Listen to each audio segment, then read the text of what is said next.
Muy buenas, ¿qué tal están? Les habla Ingrid Saavedra en un programa realizado por el Estudiantado de Periodismo de la Universidad Fernando Pessoa Canarias. Esto es La Entrevista.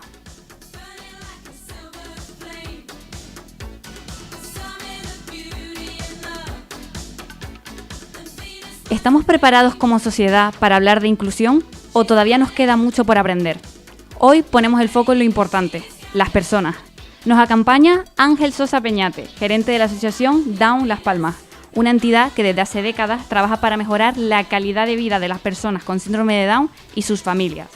Una labor que abarca desde la atención temprana hasta la inclusión educativa, social y laboral, y que, como espero que vamos a descubrir hoy, tiene mucho más detrás de lo que a veces vemos. Buenos días, Ángel, ¿cómo estás? Buenos días, Ingrid, buenos días a todo el equipo que está detrás de la experiencia de hoy. ¿Qué tal estás?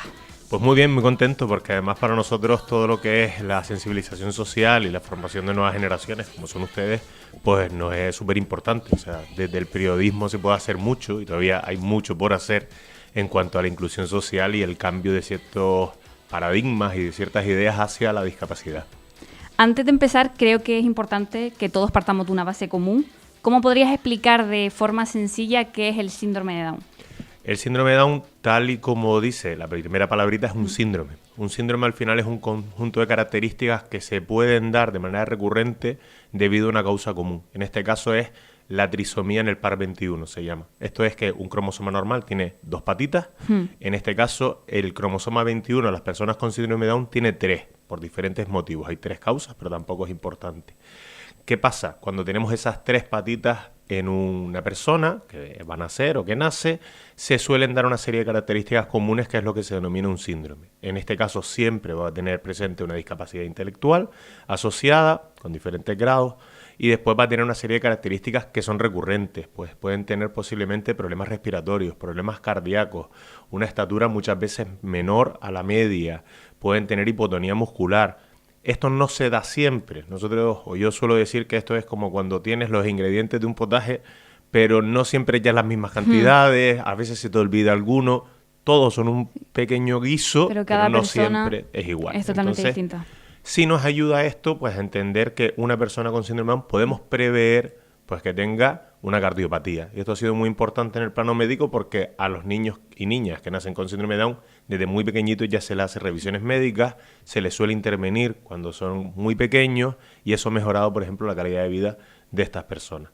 En la actualidad, por ejemplo, sabemos que tiene una mayor prevalencia en el Alzheimer, un Alzheimer temprano y un envejecimiento prematuro. Pues eso también nos ayuda a prever a ciertas edades, ya a partir de los 40, pues ir viendo si hay ciertos signos de envejecimiento previo. Pero no en todos los casos se da.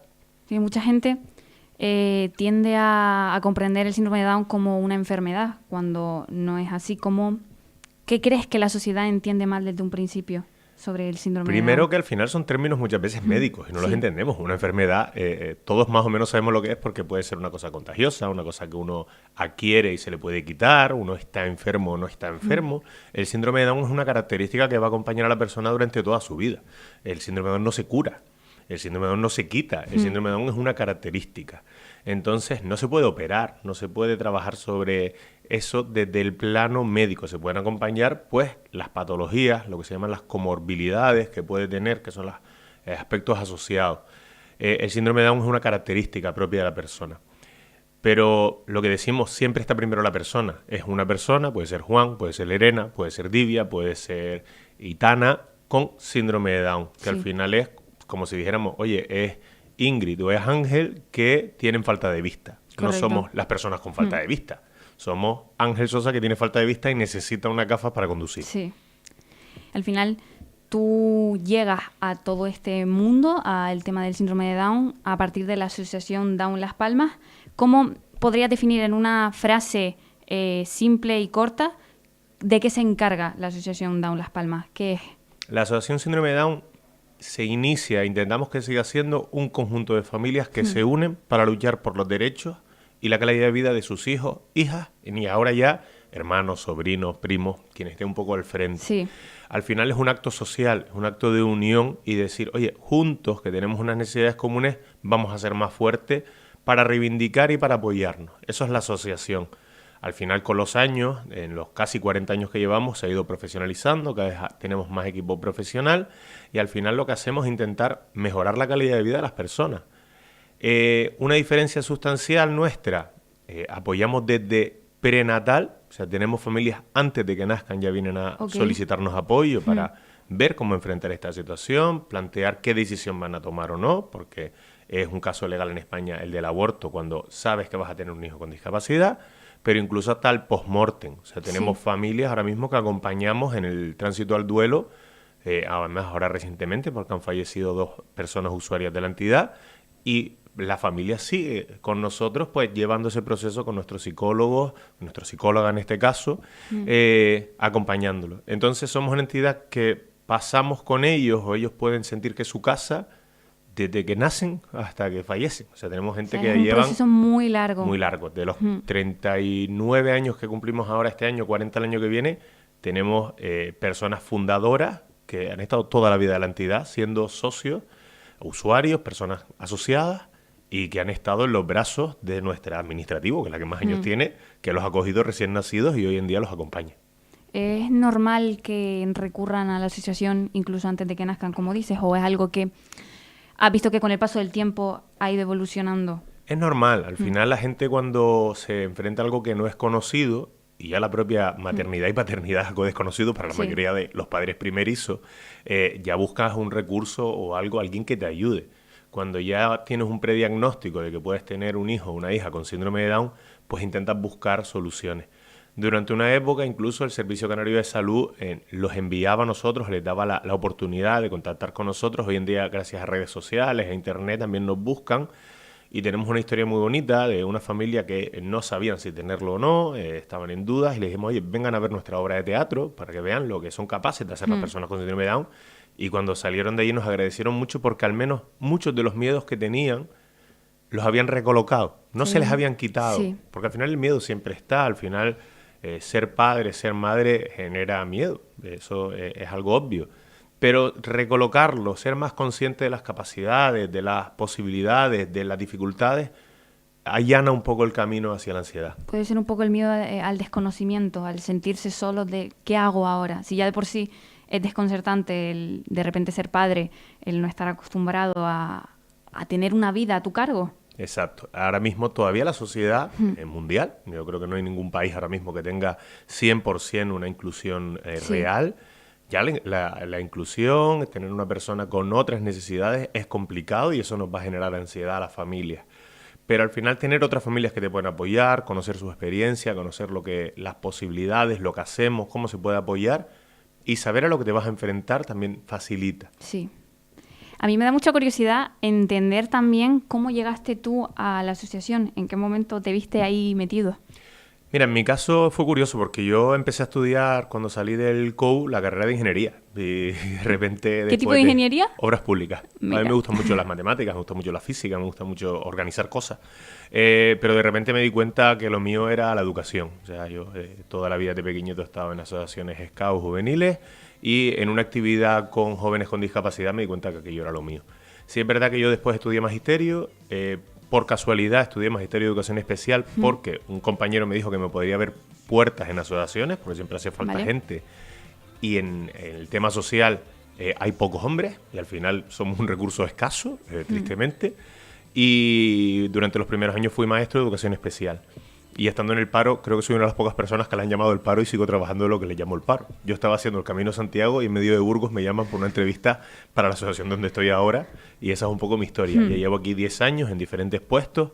He estado primero de preparador laboral, responsable de voluntariado, dirección técnica y ahora con la gerencia, un poco pues asumiendo cada vez más el proyecto de cambio que queremos llevar para mejorar y dar mejor calidad de vida pues, a las personas con síndrome de Down con los recursos pequeñitos que tenemos, pues somos una entidad mediana, pequeña, no somos una gran entidad como hay otras en este país. Has mencionado los scouts, que están muy asociados a la discapacidad, a hacer actividades de inclusión y todo eso. ¿Cómo vives tú ese sentimiento scout a la hora de descubrir eso, que hay otras personas en el mundo que son distintas a nosotros y que siguen siendo personas? Ahora, a mí me ayudó mucho el compartir con una persona con discapacidad, que era David Adrián, que es un joven, bueno, ya un adulto, que cuando éramos jóvenes, con 15 y 16 años, compartíamos muchas actividades, pues ver cómo podíamos convivir con él, y al final muchas cosas que nos decían nuestros monitores de integrarlos, tratarlo con normalidad, exigirle hasta donde puede llegar y ayudarle en lo que necesita. Pero eso al final lo llevo a mi vida diaria con cualquier persona, tanto con las personas con discapacidad con las que trabajo, pero también con mis compañeros de trabajo que tienen capacidades diferentes a la hora de enfrentarse, pues por ejemplo, una tabla de Excel. No todo el mundo tiene el conocimiento básico de Excel. Yo no tengo el conocimiento básico de Excel, de hecho. Habrá que apoyarle y te puedes dejar apoyar por otras personas. Viendo la discapacidad como una cosa más natural e intentando que con todas las personas convivamos, atendiendo lo que la otra persona es y lo que nosotros somos, haciendo una relación de normalidad, creo que es la manera más justa de tratar a alguien. Sí. A mí cuando he dado charlas y me decían, oye, ¿cómo tratamos a las personas con síndrome de Down? Y le digo, pues, primero conócelas, pero yo entiendo que tú no tratas, Ingrid, a todos tus compañeros de ahora de este proyecto igual, a los compañeros que están en sonido, que están contigo en redacción, a cada personita tendrás que dirigirte a ella de una manera, porque los vas conociendo y sabes que son diferentes. Si eso lo llevamos al plano de la discapacidad, es igual. O sea, yo no trabajo igual con unas personas con síndrome de Down que tengamos en la asociación. Puede ser María Díaz, que tiene un talante diferente y una manera diferente de ser, que con Geray, que es otra persona completamente diferente. O con Adrián, que es mucho más dicharrachero, más brutote, pues le abrazaré de una manera, y a María, que es más tranquila, pues le hablaré de otra. Como cualquier persona. Exacto. Tenemos que saber adaptarnos. ¿Qué pasa? Que para adaptarte con calidad también tienes que tener cierta, vamos a llamar, formación o conocimiento. Cuando vamos desde un prejuicio, que yo no digo que el prejuicio sea malo, el prejuicio nos ayuda a ese primer acercamiento, pero el prejuicio tiene que ser un primer acercamiento que nos vaya adaptando a lo que cada persona es. El síndrome de Down sabemos que van a tener discapacidad intelectual, pero no todos tienen la misma capacidad en este caso. Hay personas con síndrome de Down con unas capacidades muy altas, con las que podemos tener una conversación de radio. Nosotros tenemos un proyecto de radio muy bonito y tenemos chicos y chicas, jóvenes adultos en este caso, que lo llevan casi solos, y habrá otras personas a las que les tenemos que apoyar más. Pues ese es un poco el objetivo, conocer a cada uno e intentar apoyarle lo que necesita. Genial.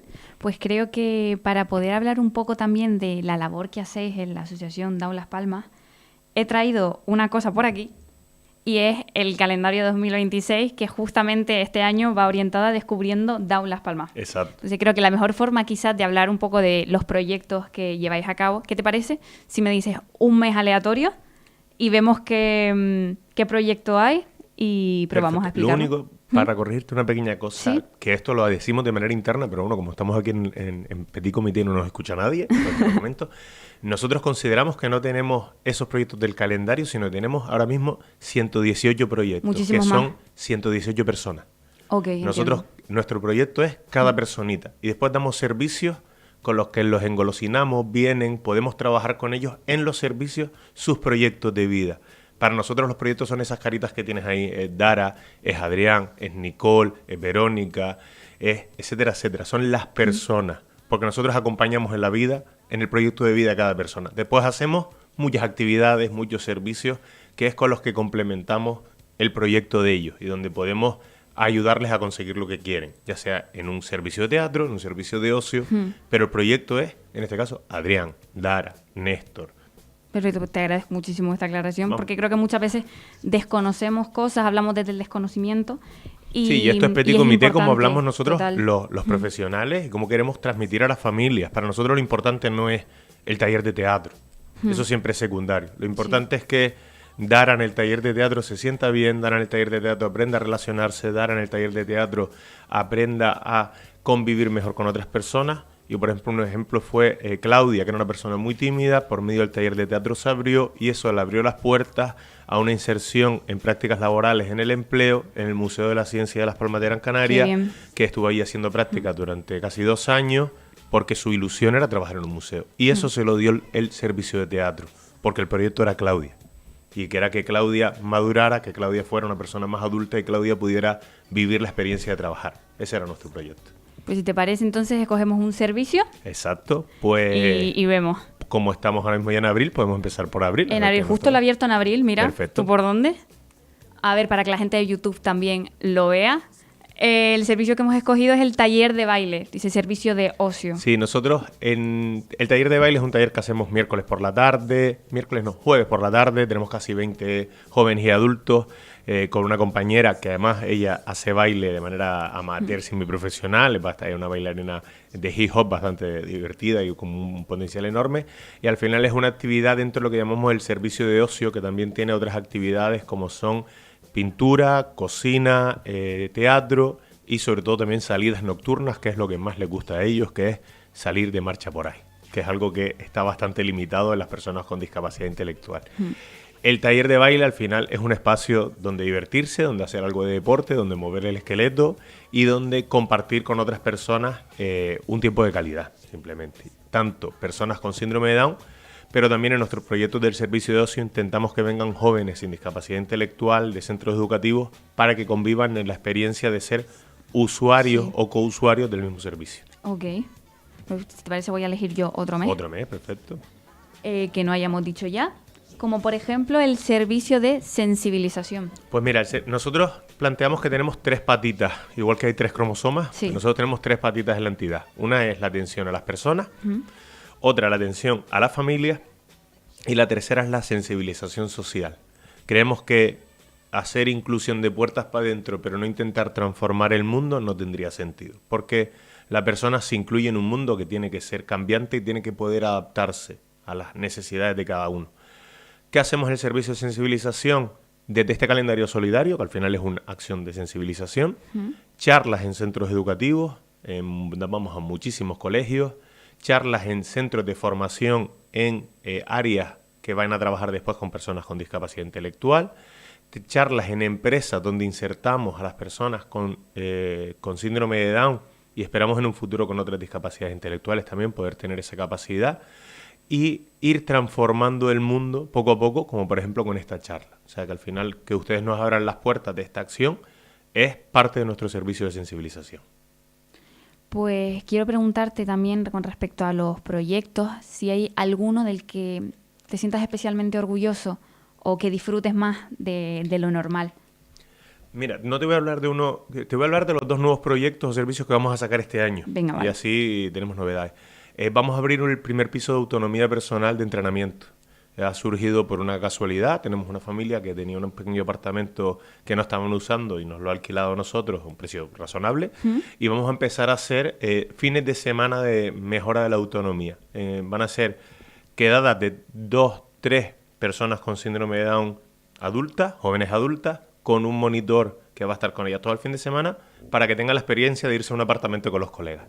Y en esa experiencia puedan poner en práctica todo lo que nos supone a cualquiera irnos a un apartamento con los colegas. Tener que cocinar. Tener que hacer la compra, discutir si hacemos pasta o hacemos otra cosa, donde vamos a cenar. Oye, yo quiero ir al cine, tú no, ¿qué hacemos? Yo prefiero dormir en el sofá. Exacto. Oye, tú roncas, tío, que jolín, no he dormido, no he pegado ojo, y en la ducha, oye, te he dejado todo lleno de pelo, etcétera, etcétera. Al final es un piso de entrenamiento porque la idea es que en un futuro, como tienen otras comunidades autónomas, podamos disponer, si las autoridades, las administraciones nos pueden ayudar, que existan pisos donde las personas con síndrome de Down tengan la experiencia de vivir, la experiencia real de vivir ellos de manera autónoma con apoyo. Ya hay otras comunidades autónomas que los tienen. La estadística dice que más del 85% de personas con síndrome de Down viven toda su vida con sus padres o familiares directos. Y eso es una pérdida de derechos. Al final todos queremos vivir nuestra vida y después ya visitar a nuestros padres. Pero ser adultos es poder ser independientes. En este caso, ser independientes con apoyo. Para este proyecto, si nos quieren ayudar, porque si es verdad que nos falta financiación, pueden entrar en nuestra página web, downlaspalmas.com o en migranodearena.com, que es una plataforma de crowdfunding. Estamos buscando fondos, entonces si nos pueden echar una mano, pues genial, porque creo que ya hemos recaudado unos 700 euros. La idea es recaudar 30.000 este año para mantenerlo durante mucho tiempo. Y por otro lado, el otro proyecto que tenemos, el del piso, colaboración ahora mismo con la Fundación Jungle San Juan Sadocán, que es el que nos va a financiar durante todo el año el alquiler del piso. Y el otro es con Fundación La Caixa, que tenemos un proyecto que se llama Get Down Done It, que es un proyecto de convertir nuestra sala, nuestro salón de actos en un espacio cultural inclusivo. Queremos que hayan eventos culturales, teatro, baile, marionetas, lo que a ellos se les ocurra, porque ellos van a ser parte de esa promoción cultural, pero que la sala esté abierta a personas con discapacidad intelectual en general, no solo síndrome de Down, que puedan venir de otras asociaciones, de otras entidades, y que vengan también personas sin discapacidad para convertir un ratito cultura todos juntos. Y además las personas que actúen o que sean la parte cultural tengan una pequeña formación de cómo tratar a personas con discapacidad cuando están en un evento, cuando pueda pasar cualquier cosa y que entiendan un poco mejor la discapacidad. Nos parece muy interesante porque es una de las grandes barreras invisibles del mundo. O sea, en una sociedad como la de hoy, donde el ocio es tan importante, tanto ocio, deporte, el cuidado de uno mismo es fundamental, las personas con discapacidad intelectual tienen una barrera enorme para disfrutar de un ocio de manera autónoma. Les cuesta mucho ir al cine solo, les cuesta mucho elegir una obra de teatro, les cuesta... No vemos personas con discapacidad cuando vamos al cine, al teatro, a un ballet, eso no lo vemos, como mucho acompañados de sus padres, a lo mejor... Entonces queremos que eso vaya cambiando poco a poco. Nosotros generar este primer espacio cultura y que eso al final haga que la sociedad también se vaya transformando y poco a poco facilitemos este acceso cultural, porque todos tenemos el derecho a disfrutar de la cultura y al final también es una herramienta fundamental para ellos en su desarrollo personal. Hablamos hace unos meses con el doctor, un doctor en neurología, José Sánchez, creo recordar que es, el apellido, si no es correcto, que me disculpe el doctor José, que él hablaba de la importancia de la música y del movimiento en las personas con discapacidad, porque neurológicamente les ayuda mucho. Entonces, si les cerramos esa puerta, si no pueden disfrutar de la cultura, no pueden disfrutar del ocio, estamos no solo empeorando su calidad de vida en el plano social, sino también en el neurológico. Entonces, que ellos puedan disfrutar de mayores actividades en su vida diaria va a hacer que tengan una mejor calidad de vida, pero que también tengan una mejor vida física, en este caso, neurológica, como decíamos. O sea, dos novedades que tenemos para este año. Genial, me parece estupendísimo, porque al final lo que estás hablando de muchas veces somos nosotros los que queremos inclusión, pero luego no les permitimos ser libres, no les permitimos que tengan una vida como nosotros, cualquiera, de ir al cine, simplemente ser autónomos o cualquier cosa de ese estilo. Pero hemos hablado mucho tanto de las personas con síndrome de Down, las personas que componen la asociación, y dijiste que era muy importante las familias. ¿Qué papel tienen ellas en todo este proceso? A ver, la familia es el principal punto de apoyo de una persona con discapacidad intelectual, porque al final es su red más cercana. Y lo que nosotros intentamos es que las personas, pero que nos pasa a todos necesitamos una red al final. Todos necesitamos un amigo con el que llorar un viernes por la tarde si nos ha salido mal la semana, una pareja con la que compartir el tiempo, unos padres con los que estar y que nos han cuidado en nuestra infancia, en nuestra juventud, nos asesoran. Entonces, la red de las personas con discapacidad suele ser más pequeña, sobre todo en la parte de las amistades y en la parte de pareja. Entonces, se circunscribe mucho al final a la familia. ¿Eso qué supone para la familia? Una carga enorme, muchas veces. Nosotros tenemos el servicio de conciliación familiar, que lo que intentamos es que puedan disponer de espacios de desahogo y espacios donde sus familiares estén apoyados sin que tengan que estar ellos el 100% del tiempo. Pero también para ellos, al final, es ese miedo a, muchas veces, a cuando yo no esté, se les suele llamar, porque ven que la sociedad no avanza al ritmo que a ellos les gustaría. Tenemos una familia en la asociación que lleva muchísimos años que me dice esto de que la inclusión será real cuando a mi hija, una amiga la llame, una amiga sin discapacidad la llame al telefonillo de casa, al timbre, le diga, oye Sara, ¿quieres bajar y nos echamos un café en la calle juntas? Eso dice, casi no le pasa, y es una persona que ha estado en grupos de teatro, en baile, en asociaciones juveniles, estuvo en los Scouts, esta chica también, está en pintura, en mil cosas, pero nadie la llama después para tomar un café. Entonces la inclusión se nos queda ahí, ese miedo lo tienen las familias. Ahora con el proyecto, por ejemplo, de inserción laboral también lo decían. Uno de los padres de la asociación dice, si ya con mis otros hijos ya he tenido miedo cuando se han incorporado al plano laboral, porque puede ser complicado, más con porque ¿cómo lo van a tratar los compañeros? ¿Qué se van a pasar de apoyo? ¿No? ¿Qué hacemos? ¿Cómo lo hacemos? Ese apoyo al final, la familia es fundamental y tiene que ser, nosotros les tenemos que apoyar a ellos, tanto reconociéndonos lo que hacen bien, apoyándoles y fomentando lo que están haciendo bien para que lo sientan como positivo, y también de vez en cuando dándoles un pequeño tirón de oreja, porque muchas veces por el cariño nos equivocamos en las maneras de hacer las cosas. Pero la familia, te digo, es fundamental. Es el pilar básico y al final son las personas que conviven más horas con ellos. Yo también digo mucho que los profesionales estamos las mejores horas del día. O sea, ya después de desayunar nos los traen tranquilitos y estamos hasta por la tarde, oye, no hay problema, pero las noches, las mañanas, las duchas, las enfermedades, el día a día lo llevan ellos y al final es un acompañamiento constante el que están haciendo las familias y fundamental en esta lucha del cambio social. ¿Crees que es más difícil la inclusión en el mundo de la educación o en el ámbito laboral? ¿Sabes qué pasa? En el ámbito de la educación creo que sentíamos que habíamos avanzado mucho y nos estamos dando cuenta que no es tan real.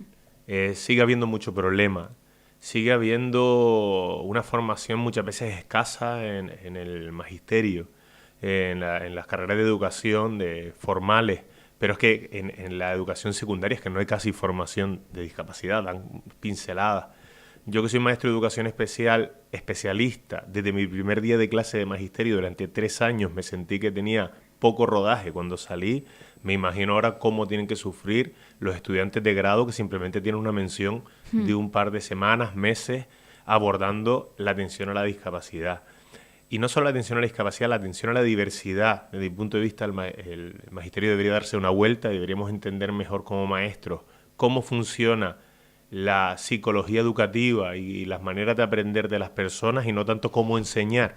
Enseñar es más fácil que entender lo que está fallando o lo que le está costando a un niño o una niña. Por ahí estamos viendo mucho problema. Clases saturadas, padres disgustados, no hay respuesta, no hay recursos y sabemos que el gobierno está intentando poner de su parte, pero siempre llega tarde. Y el reloj biológico de las personas no para. O sea, las personas siguen creciendo y respuestas como, oye, vamos a alargar la edad educativa de una persona porque no tenemos respuesta. No, esa persona ya no es un niño, esa persona ya es un adulto. Tenemos que darle respuestas de adulto y no podemos seguir dándole respuestas educativas infantiles. Y cada vez parece, en el caso del síndrome de Down no, es lo contrario, cada vez hay menos personas con síndrome de Down porque nacen menos y mueren jóvenes, pero en otras discapacidades intelectuales parece que cada vez hay un auge de otras discapacidades, como puede ser el autismo, que estamos teniendo ahora mismo muchas personas con autismo en los centros educativos. La inserción laboral, estamos consiguiendo muchas cosas, estamos muy contentos de nuestro proyecto de inserción laboral, es complicado. Mi miedo, que como entremos en una época de recesión económica y las empresas empiezan a tener dificultades, lógicamente, muy probablemente a los primeros trabajadores que se despidan sean a los que más necesitas apoyar. Y también nos pasa que muchas veces ellos hacían antes muchas tareas administrativas y de gestión que ahora mismo están cubriendo directamente ya inteligencias artificiales, los ordenadores, ya hay menos papel. Entonces, tenemos que seguir dándole vueltas a lo que hacemos. Si es verdad que nosotros tenemos un joven Héctor que está en un hotel de recepcionista, o sea, no hay que cerrarse a lo que es el mínimo como un múltiplo de lo que podemos hacer, no es todo archivar y grabar folios. Tenemos gente de camareros, tenemos gente ayudantes de cocina, tenemos en tiendas de venta de productos al público, tenemos gente en tiendas de productos al por mayor, tenemos un chico en una nave industrial de ferretería y productos de construcción. Entonces, ¿qué pasa? El camino siempre es lento y los cambios son mucho más rápidos que nosotros. Entonces, estamos en una época muy volátil, no sabemos qué va a pasar, pero, y como siempre, los derechos se luchan, se consiguen, pero desde que dejamos de apretar el acelerador, los perdemos. Entonces hay que seguir siempre ahí manteniéndolo. Al final la inclusión, como has dicho, está muy presente en el discurso social, en campañas, pero realmente da la sensación de que no siempre se aplica en nuestra realidad. ¿En qué punto crees que estamos como sociedad? Yo creo que a la sociedad les falta por entender que la inclusión la hacemos entre todos y que la inclusión es muchas veces de los pequeños detalles. Al final, y muchas veces intentamos desde buenas acciones, no digo que sea desde malas acciones, de todo lo contrario, creo que hay un trabajo de mucha gente apoyando la inclusión. Pero al final, desde el plano médico un poco clásico, ya se está dejando de usar, pero a mí me gustaba mucho cuando me lo explicaron, un déficit es aquello que una persona tiene en su organismo que no está funcionando de una manera correcta, que eso genera una discapacidad, que al final es algo que el común de los mortales puede hacer de manera normal, pero otros no, la media podríamos llamar. Un déficit, por ejemplo, en mi caso, yo tengo en los ojos, algo dentro de mi ojo no funciona bien, entonces yo no enfoco de lejos. O sea, yo necesito unas gafas para ir al cine o conducir. ¿Qué pasa? Que yo si voy al cine a ver una película subtitulada y no llevo las gafas, soy una persona minusválida que el resto. El de al lado es válido para ver la película, pero yo no me estoy enterando. Una película ucraniana subtitulada, vamos, no me voy a enterar nada. Yo ni los subtítulos, la imagen no la veo. Exacto. Entonces, la minusvalía la genera la relación entre el entorno y mis capacidades. Pero esas minusvalías desaparecen cuando tenemos recursos. Yo si me pongo una gafas ya no soy minusválido. Si me puedo sentar más cerca no soy minusválido.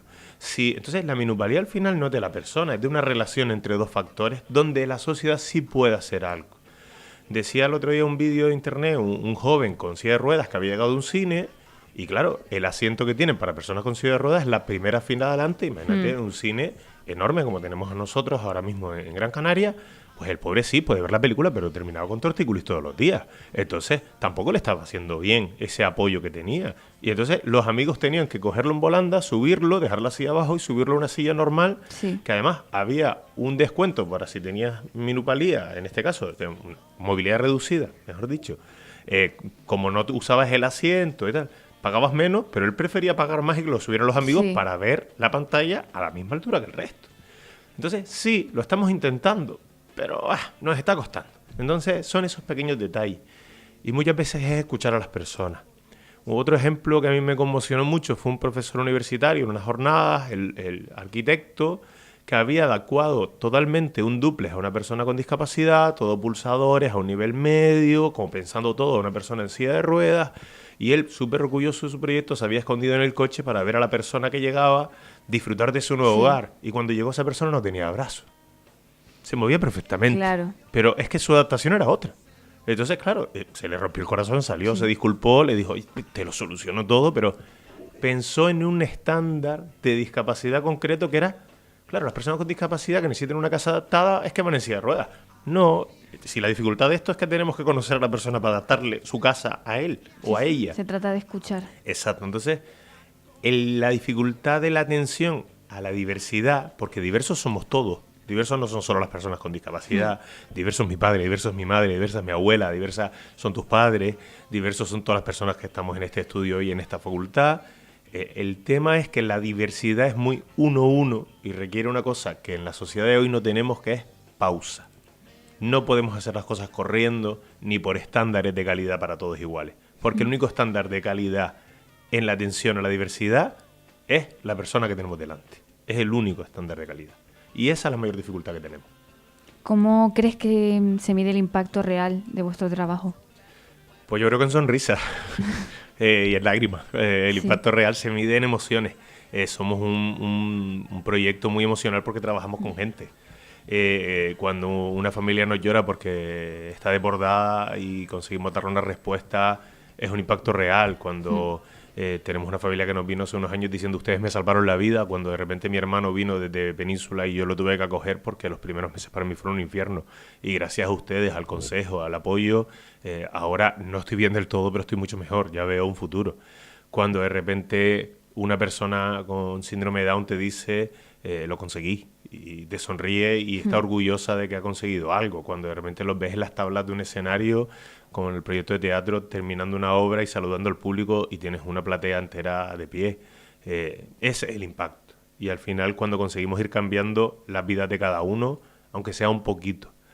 La suerte que tenemos nosotros es que trabajamos directamente con los beneficiarios de nuestra asociación. Yo que vengo del mundo social y siempre he estado en este aspecto muy vinculado a las personas con las que trabajo, pero sí entiendo que hay otras entidades que trabajan en macroproyectos, como puede ser el hambre en el mundo, o puede ser enfermedades raras a nivel genérico.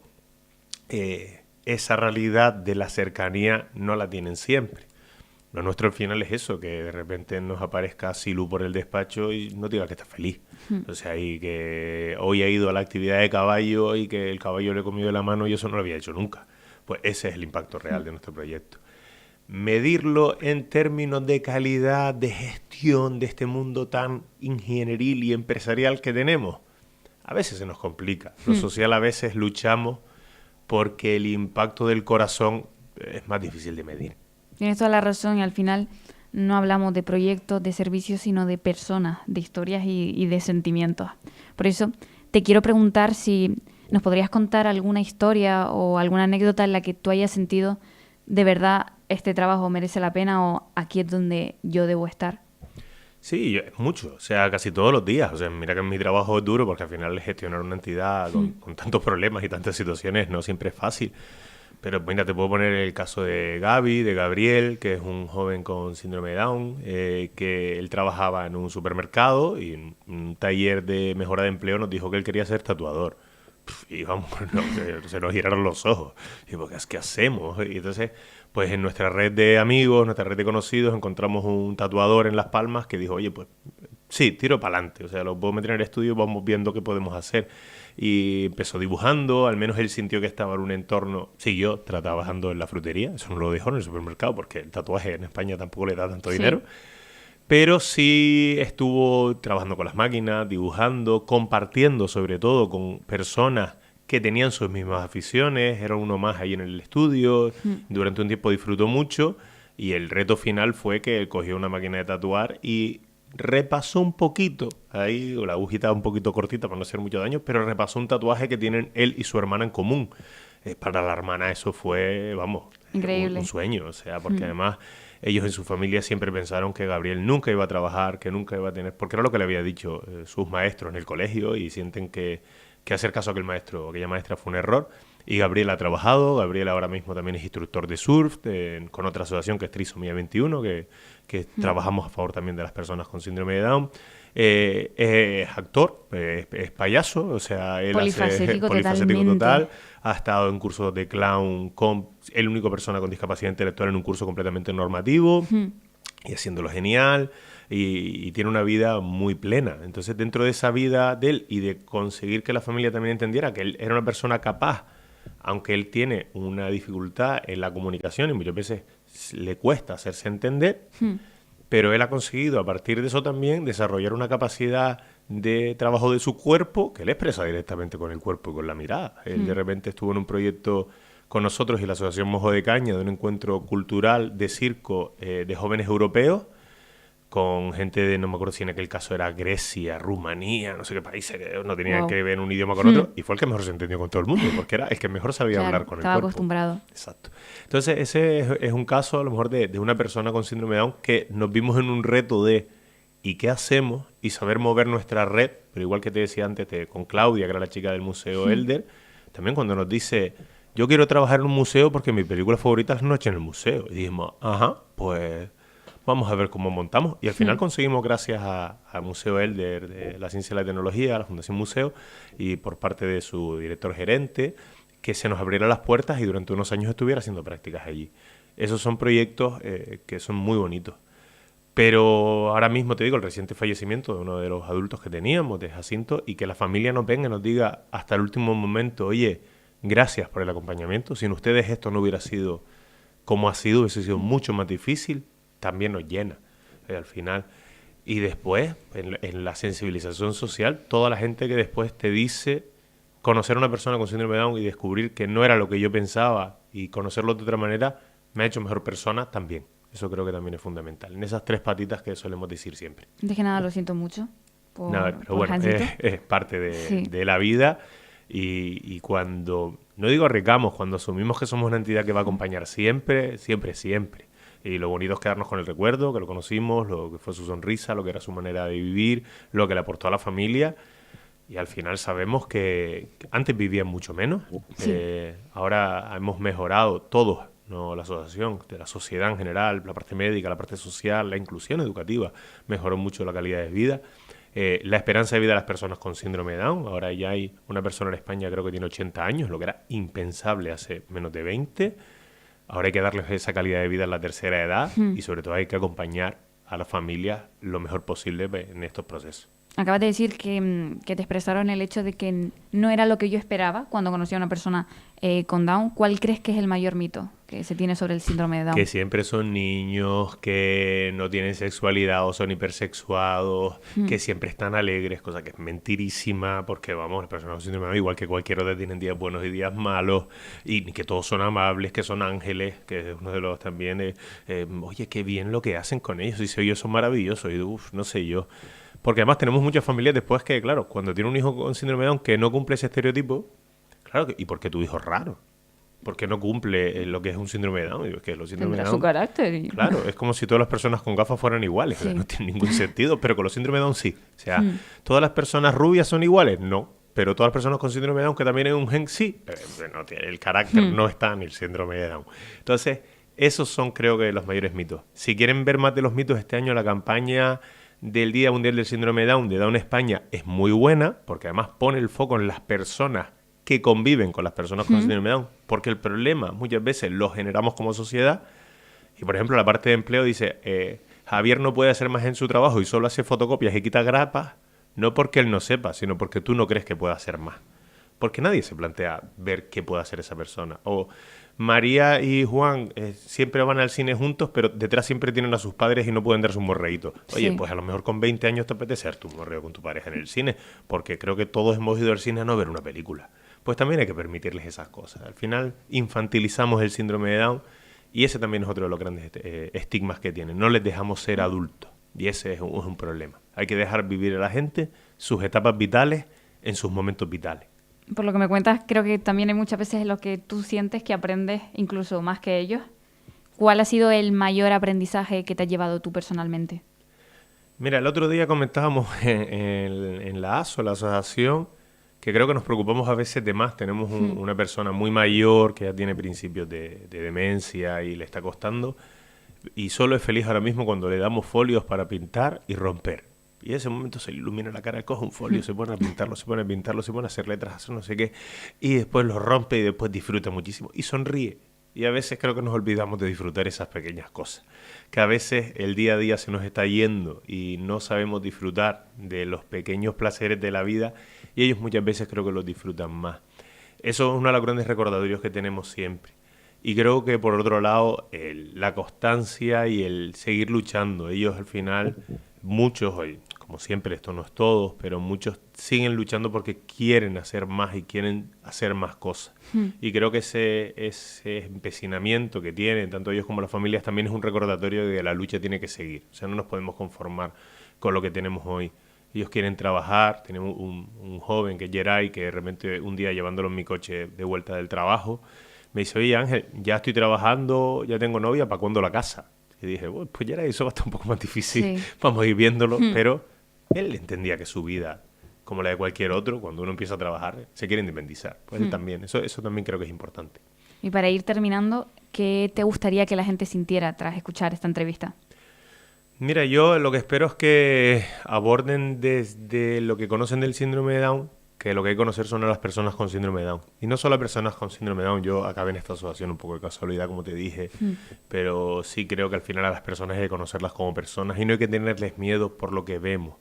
Al final, cuando nos acercamos con menos prejuicio, con una apertura desde el prejuicio, eso, y vamos modificándolo y conocemos a una y a otra y nos acercamos, escuchamos, descubrimos mucho más. Al final estamos muy habituados a no tener tiempo y apartar lo que es diferente y al final ahí es donde está la verdadera grandeza de las cosas, en la diversidad.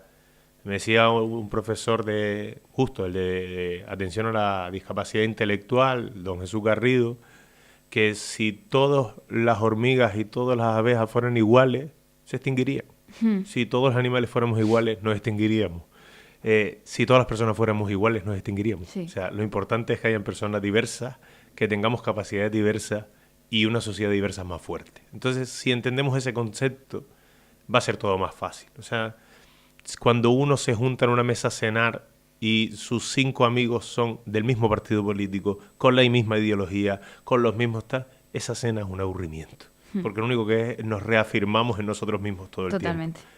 Hay que saber meter esa diferencia, ese debate, ese cambio con el respeto y con el cariño, porque eso nos va a hacer mejores como personas y mejores como sociedad. Pues con esta reflexión nos quedamos. Muchísimas gracias, Muchísimas Ángel, gracias por a ti, compartir Ingrid. tu tiempo y sobre todo tu experiencia aquí. Una Te lo entrevista agradezco. maravillosa, te ha quedado genial. Me Muchas encanta gracias. que hayas sido tú. Hoy hemos hablado de inclusión, pero también creo que de aprendizaje y de sociedad. Ojalá que esta entrevista no sirva solo para informar, sino también para remover conciencias. Y también muchísimas gracias a mis compañeros de realización, a Roberto Acosta, Inés Ortega y Edu Santana. Esto ha sido La Entrevista. Nos vemos pronto y sean felices.